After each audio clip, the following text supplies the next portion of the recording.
Hello friends, जय हिंद। Welcome to my channel global GK study centre.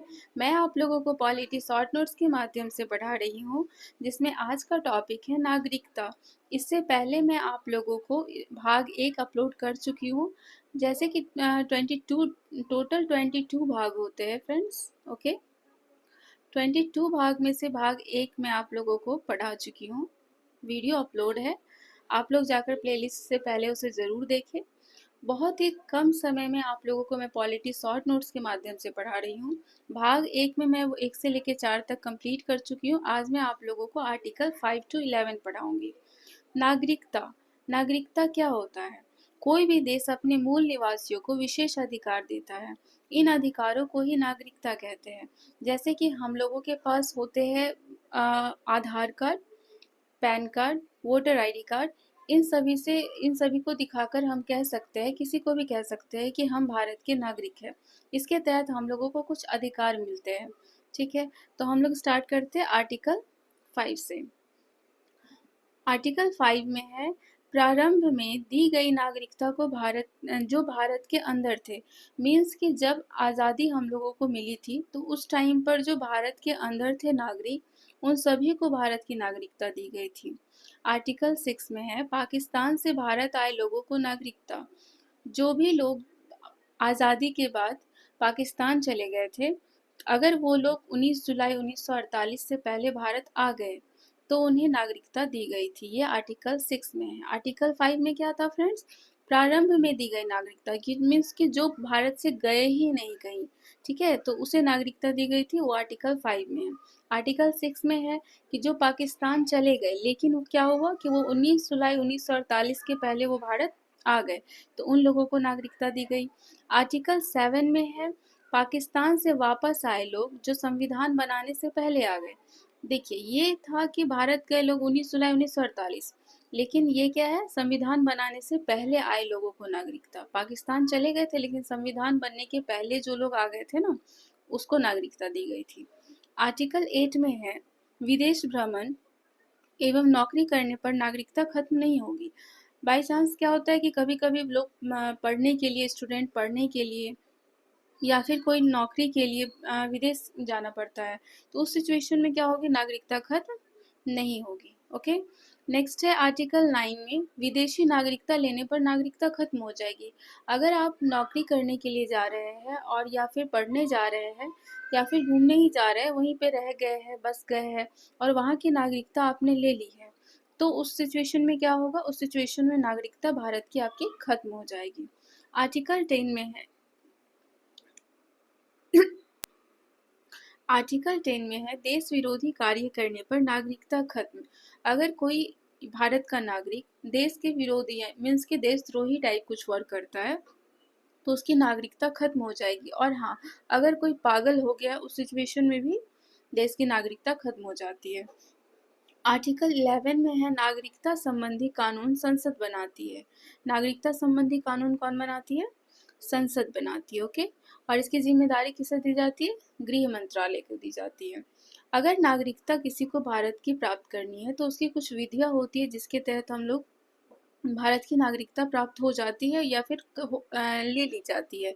जैसे कि फर्स्ट में है, जन्म के आधार पर नागरिकता। मीन्स कि अगर भारत के नागरिक है, पहले से उसके माता और पिता दोनों ही भारत के नागरिक है, तो उनके जो बच्चे जन्म लेंगे वो ऑलरेडी भारत के नागरिक होंगे। ओके, नेक्स्ट है, वंश के आधार पर नागरिकता।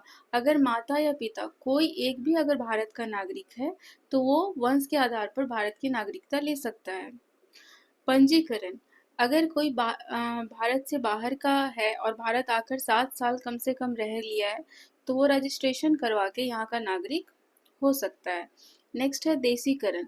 अगर कोई 10 साल लगातार भारत में रहा है, कोई साइंटिस्ट है, कोई कला के क्षेत्र में है, कोई जो फेमस पर्सन हो सकते हैं, वो नॉर्मली 10 साल अगर कोई रह रहा है यहाँ पे, 10 साल लगातार रह चुका है, तो उसे भारत की नागरिकता देशीकरण के थ्रू मिल जाएगी। जैसे कि कोई व्यक्ति भारत का क्या होता है, जैसे कि भारत को मानने वाला होता है, यहाँ का सच्चा देशभक्त जैसा कोई व्यक्ति होता है तो उसे भारत के बाहर के व्यक्ति को भी भारत की नागरिकता देशीकरण के थ्रू मिल जाती है।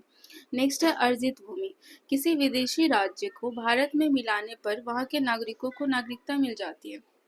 मीन्स कि अगर कोई विदेशी राज्य भारत में आकर मिला या किसी भी वजह से अगर भारत के बाहर के विदेशी राज्य भारत में मिलती है तो वहाँ रह रहे सभी नागरिकों को भारत की नागरिकता दी जाएगी। जैसे कि सिक्किम को मिला था, ठीक है, सिक्किम, ओके, एक मिनट, सिक्किम सिक्किम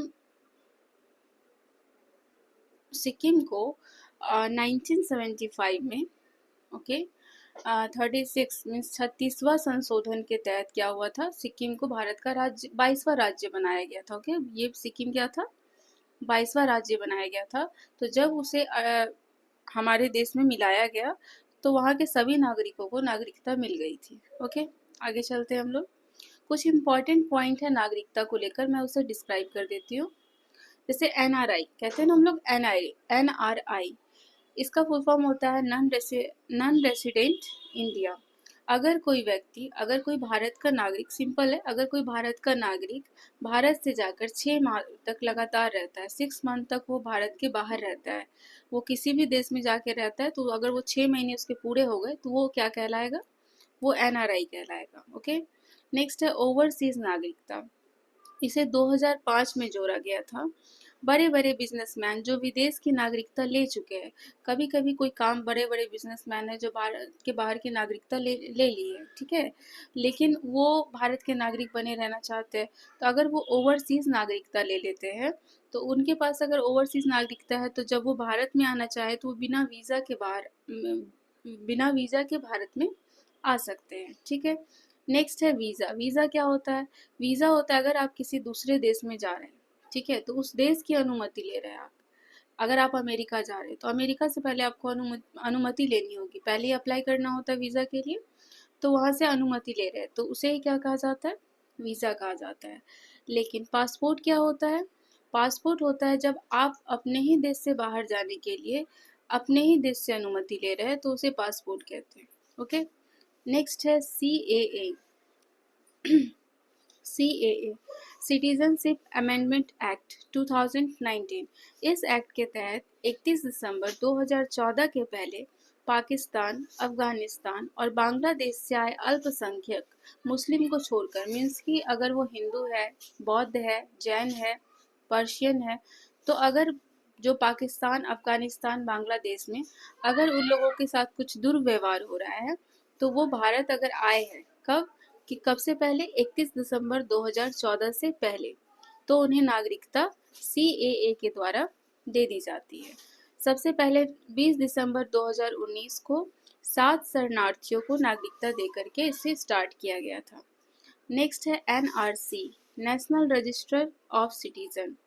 इसमें क्या है, 24 मार्च 1971 से पहले, ओके, एक मिनट, 24 मार्च 1971 से पहले आए व्यक्ति को नागरिकता, मेनली ये असम के लिए लाया गया था, बिकॉज कि जब बांग्लादेश और पाकिस्तान का कुछ प्रॉब्लम 1971 में चल रहा था, तो उस टाइम पे क्या हुआ था कि बहुत सारे रोहिंग्या मुसलमान असम में आकर बसे थे, ठीक है, तो उसे बहुत सारे बस गए थे, तो उसको 1971 से पहले आए व्यक्ति को यहाँ की नागरिकता NRC के द्वारा दी गई।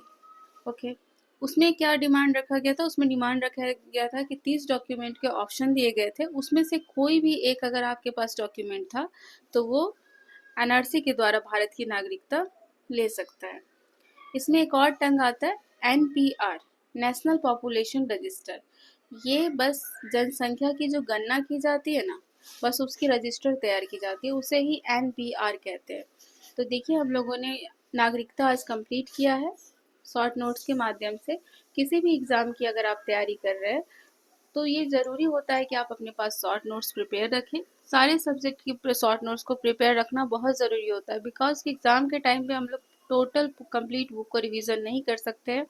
तो मैं आप लोगों को पॉलिटी की शॉर्ट नोट्स के माध्यम से पूरी कंप्लीट रिवीजन करवा रही हूँ। इसी तरह के वीडियो देखने के लिए आप हमारे चैनल पर बने रहें, चैनल को सब्सक्राइब करें और बेल आइकन में प्रेस कर लें जिससे आप तक हमारे वीडियो सबसे पहले पहुँचे। Thank you.